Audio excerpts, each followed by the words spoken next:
In the course of my life, for more than half a century, June 1989 was a major turning point. Up to that point, I was a member of the first class to enter university.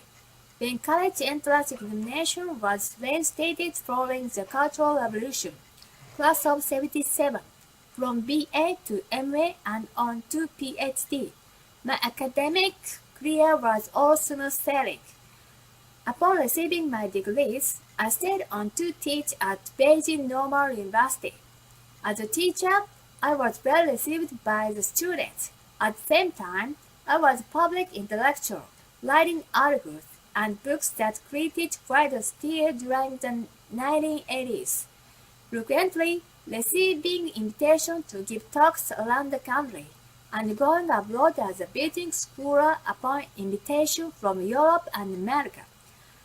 What I demanded of my life was this: whether as a person or as a writer, I would lead a life of honesty, responsibility, and dignity. After that, because I had returned from the US to take part in the 1989 movement, I was thrown into prison for the crime of counter-revolutionary propaganda and incitement. I also lost my beloved Latin and could no longer publish essays to give talks in China, merely for publishing different political views and taking part in a peaceful democracy movement. A teacher lost his Latin, a writer lost his right to publish, and a public intellectual lost the opportunity to give talks publicly. This is a tragedy, both for me personally and for China, that has already seen 30 years of reform and opening up. When I think about it, my most dramatic experience after June 4th have been, surprisingly, associated with cause. My two opportunities to address the public have both been provided by trial sessions at the Beijing Municipal Intermediate People's Court, once in January 1991, and again today. Although the crimes I've been charged with on the two occasions are different in name, their real substance is basically the same both as speech crimes. 20 years have passed, but the ghosts of June 4th have not yet been laid to rest. Upon release from Qinchen prison in 1991, I, who had been led onto the path of political descent by the psychological chains of June 4th, lost the right to speak publicly in my own country, and could only speak through the foreign media. Because of this, I was subjected to year-round monitoring, kept under residential surveillance. May 1995 to January 1996, and sent to re-education through labor. October 1996 to October 1999. And now, I have been once again shoved into the dark by enemy mentality of the regime. But I still want to say to this regime, which is depriving me of my freedom, that I stand by the convictions I expressed in my June 2nd hunger strike declaration 20 years ago. I have no enemies and no hatred. None of the police who monitored, arrested, and interrogated me, none of the prosecutors who indicted me, and none of the judges who judged me are my enemies. Although there is no way I can accept your monitoring, arrest, indictment, and verdict, I respect your professions and your integrity, including those of the two prosecutors, Zhang Longji and Pan Suking, who are now bringing charges against me on behalf of the prosecution. During interrogation on December 3, I could sense your respect and your good faith. Hatred can rot away at person's intelligence and conscience. Enemy mentality will poison the spirit of a nation, incite cruel moral struggles, destroy our social tolerance and humanity, and hinder a nation's progress toward freedom and democracy. That is why I hope to be able to transcend my personal experience as I look upon our nation's development and social change, to counter the regime's hostility with utmost goodwill and to dispel hatred with love. Everyone knows that it was reform and opening up that brought about our country's development and social change. In my view, reform and opening up began with the abandonment of the using class struggle as guiding principle. Government policy of the Mao era, and in its place, a, a commitment to economic development and social harmony. The process of abandoning the philosophy of struggle was also a process of gradual weakening of the enemy mentality and elimination of the psychology of hatred, and the process of squeezing out the wolf's milk that has seeped into human nature. It was this process that provided a relaxed climate at home and abroad. For reform and opening up, gentle and human grants for restoring mutual affection among people and peaceful coexistence among those with different interests and values, thereby providing encouragement in keeping with humanity for the boosting force of creativity and the restoration of compassion among our countrymen.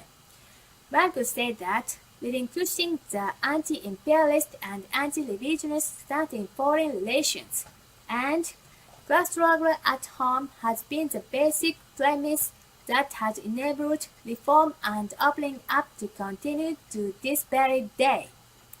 The market trend in the economy, the diversification of culture, and the gradual shift in social order towards the rule of law have all benefited from the weakening of the enemy mentality, even in the political area where progress is slowest.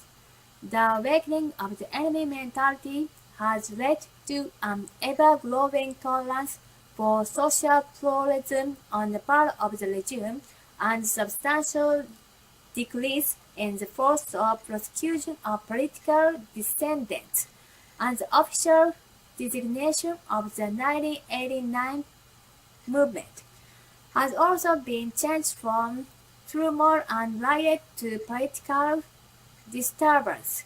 The awakening of the enemy mentality has paved the way for the regime to gradually accept the universality of human rights.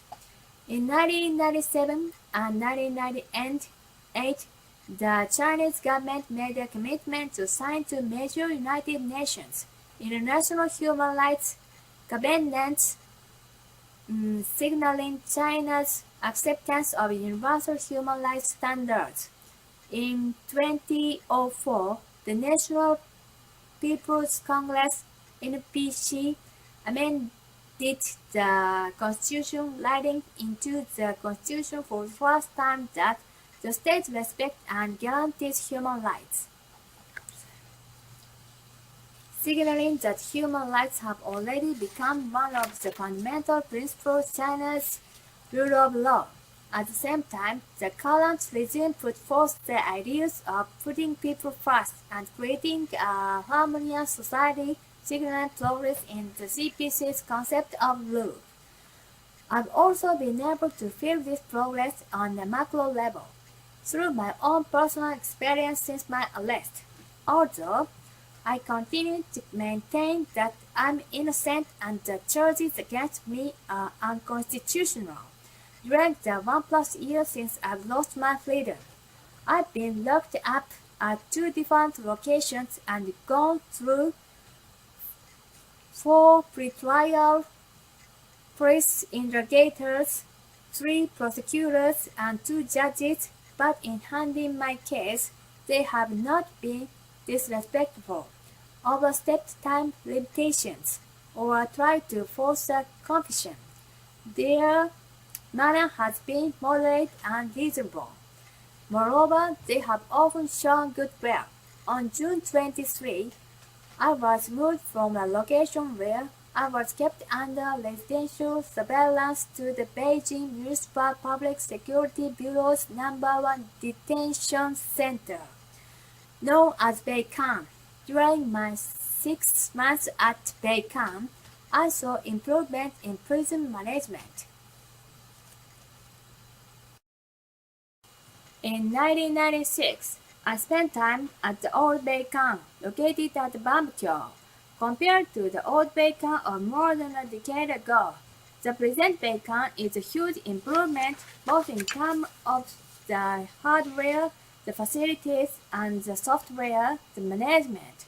In particular, the human management pioneered by the new Beicam, based on respect for the right and integrity of detainees, has brought flexible management to bear on every aspect of the behavior of the correctional staff and has found expression in the conforming broadcast, Repentance magazine, and music before meals, on waking and at bedtime. This style of management allows detainees to experience a sense of dignity and warmth, and steers their consciousness in maintaining prison order and upholding the bodies among inmates. Not only has it provided a humane living environment for detainees, it has also greatly improved the environment for their litigation to take place and their state of mind. I've had close contact with Correctional Officer Liu Zheng, who had been in charge of me in my cell, and his respect and care for detainees could be seen in every detail of his work, permeating his every word and deed and giving one a warm feeling. It was perhaps my good fortune to have gotten to know this sincere, honest, conscientious, and kind correctional officer during time at Beicam. It's precisely because of such convictions or personal experience that I firmly believe that China's political progress will not stop, and I, filled with optimism, look forward to the advent of a future free China, for there is no force that can put an end to the human quest for freedom, and China will in the end become a nation ruled by law, when human rights reign supreme. I also hope that the solo progress can be reflected in this trial as I wait the imperial ruling of the collegial bench, a ruling that will withstand the test of history. If I may be permitted to say so, the most fortunate experience of these past 20 years has been the selfless love I have received from my wife Liu Xia. She couldn't be present as an observer in court today, but I still want to say to you, my dear, that I firmly believe your love for me will remain the same as it has always been. Through all these years that I have lived without freedom, our love was full of bitterness imposed by outside circumstances. But as I savor its aftertaste, it remains boundless. I'm serving my sentence in a tangible prison, while you wait in the intangible prison of the heart. Your love is the sunlight that leaps over high walls and penetrates the iron bars of my prison window, stalking every inch of my skin, warming every cell of my body, allowing me to always keep peace, openness, and brightness in my heart, and filling every minute of my time in prison with meaning. My love for you, on the other hand, is so full of remorse and regret that it at times makes me stagger under its weight. I'm an insensate stone in a wilderness, beat by fierce wind and torrential rain, so so good that no one dare touch me. But my love is solid and sharp, capable of piercing through any obstacle. Even as I were crushed into powder, I would still use my ashes to embrace you. My dear, with your love, I can calmly face my impending trial, having no regret about the choices I've made, and optimistically awaiting tomorrow.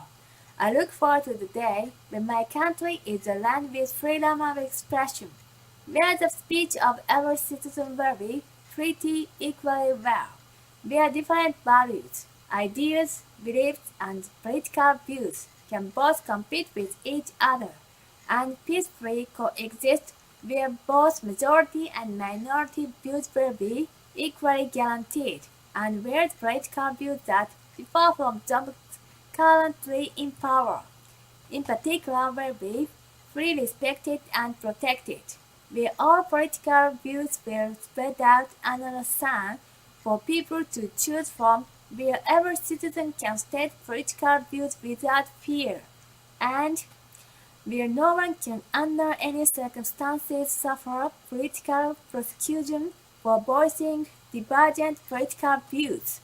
I hope that I'll be the last victim of China's endless literary inquisitions, and that from now on, no one will be incriminated because of speech. Freedom of expression is the foundation of human rights, the source of humanity, and mother of truth. To strangle freedom of speech is to trample on human rights, stifle humanity, and suppress truth. In order to exercise the right to freedom of speech conferred by the Constitution, one should fulfill the social responsibility of a Chinese citizen. There's nothing criminal in anything I've done. But if charges are brought against me because of this, I have no complaints. Thank you, everyone.